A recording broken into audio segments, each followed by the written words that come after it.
Athyna wanted you to have this, so here it is. Good news travel fast. We are Celeste Bono and Wallo Lapuju, and we're bringing you positive news from all over the world. Oh, hey, before we start, make sure you share your own good news on the Q&A below if you're on Spotify, and they might get featured on a future episode. Hey, Wallo, how are you? Happy Thursday. Happy Thursday. My arms are killing me. I went to the gym like a few days ago and it's like, I went a bit too hard. I had this guy who was motivating me and it's like, it was too much. I went too hard. But yeah, I'm feeling good. Yeah, how are guns looking good. Oh my God, why do I say that? It's Yeah, don't worry. We say awkward things all the time on this podcast. That is the beauty of it. The awkwardness is niche. Yeah, we love it. Well, so what news do you have for me today? I have interesting news, and they're very diverse today. But the first one, many people in the world speak on the issue of sustainability, right? But how often have you listened to music on a sound system with sustainable speakers? Oh my God, Dad. Yeah, a German startup called Mapu has launched a set of speakers made from the Earth. Not Pluto or Neptune. Yeah, I know. I mean, who wrote this? Mapu is helping to reduce e-waste and rescue ancient skills. The speakers are around 80% biodegradable. That's amazing. Yeah. The United Nations predicts that humanity could generate nearly 120 million tons of electronic waste annually by 2050. These speakers could help reduce this figure. Wow. That's a lot of waste. That is a lot of waste. So while Mapu's speakers contain some non-biodegradable materials, which are necessary to function, such as insulated wiring, they are mostly made of clay, leather, and cork. Wow. Awesome. So while many of us already value sustainable living, shopping, partying, movie nights, and events can be more sustainable with these speakers. How do you feel about this? I'm an audiophile.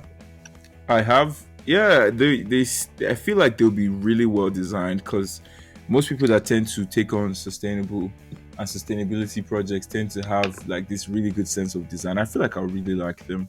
And as a musician / music producer / all of that, I'm very, very interested to see how this goes. Yeah. I want to see more of that. Okay, you might get them for Christmas.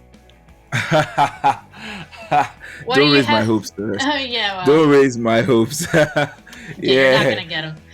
Yeah, fine. I prefer my hopes to be on the ground. Yes. Good. Oh, this is a good news podcast.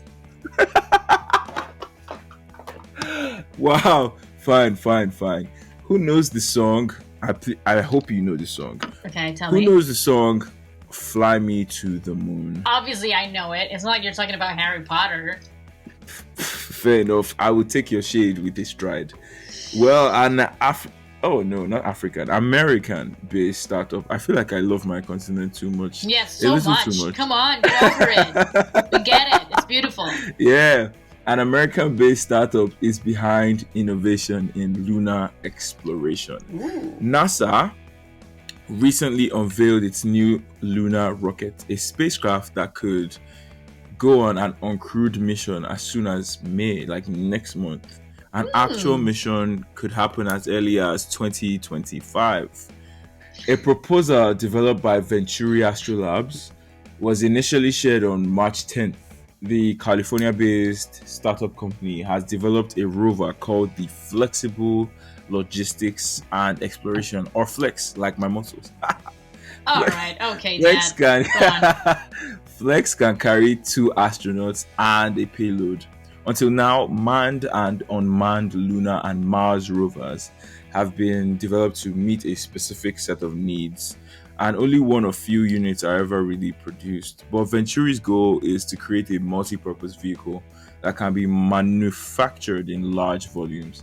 Instead of like developing different variants of the rover itself, the customers will just be able to create new payload modules with Venturi. So it's like, I guess, build your own rover with like different parts and based on what you need. So a Flex prototype has been built and tested in the deserts of California. In the immortal words of Buzz Lightyear to infinity and beyond. Aw. Yeah, so yeah. Sounds really cool. I like Sounds space. really I'm all for cool. space, but I'd like to stay on Earth though. Do you have any? Yeah, I mean, more of Earth for me. Thanks. Yeah. More Earth. Yeah, Do you have any same. story for me? I'm cool. Yeah, I do, but I'm cool with space and all, and I'm glad that they're discovering crazy shit. But like, I think I'm gonna stay here. But like, yeah, we have a bunch of stuff to do on the planet Yeah, too. Like, and to okay, fix yeah. before we go somewhere else. Really. Exactly, but like that's a story for another day. To Another infinity day. and beyond. Yes. Yes, okay. Some good news from down under. I hate when people Yeah? talk about Australia and say down under. Like the worst thing. I think the worst always down under. Oh, I see. I've never. I don't know if you know what I mean. Never, Anyway. yeah. So yeah. deep down under, humpback whales in Australia have been removed from the endangered species list. Woohoo! Yes. Australian yes, waters this is such a big deal. Only had 1,500 humpback whales 60 years ago when the species were at risk of extinction in the area. Now, the Australian government at the time introduced measures that have led to there now being 40,000 humpback whales in the same water. The protective restrictions, however, will remain. Yeah, of course they have to. The government will also develop a new program to monitor the population of humpback whales, and they hope to ensure that the number of whales does not decrease in the future. This is really good, and this is what I was talking about, staying on Earth and fixing things here. Yes. Talk about a whale of a win for conservation, huh? Thanks, Dad. Your jokes keep me going. Yeah, I promise that from I'm gonna probably from next week I'm gonna stop doing those. Like I'm gonna stop doing those jokes, making those jokes. I don't know, how do you say that? Fine, fair enough. You'll stop making those jokes. Fine, fair enough. I will try and believe you, but I won't get my hopes up. Yeah, you never do that. Don't get your hopes up. And that was all for today, Walita. Did you like the news? Yeah, it was really cool. I really am happy about the humpback whales coming back. Same. Comeback. Yeah. Okay. Well, I hope tomorrow for the last day of the week are also good news, because that's the only thing we share. Yeah, we have no choice. Okay. Thank you all. I love you. We'll see you tomorrow. Yeah, love you too. See you tomorrow. Bye. Bye.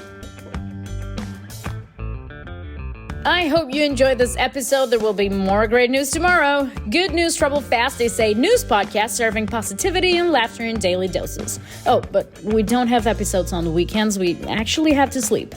Don't forget to subscribe and ring the bell to get notified about new episodes. And if you like the show, make sure you rate us on Spotify, Apple Podcasts, or wherever you listen to podcasts. This podcast was produced by Matthias Rosenberg, creative direction by Josefina Cordova, and hosted by Walo Lapaju and Celeste Bono. That's me. This show is supported by Athyna. Hire, manage, and retain world-class global talent at Athyna.io. A brilliant startup like yours needs the best of the best on your team. Are you taking advantage of global talent? Level up your team for more success for only 33% of your usual hiring costs. Go to Athyna.io right now to learn more. That's Athyna.io.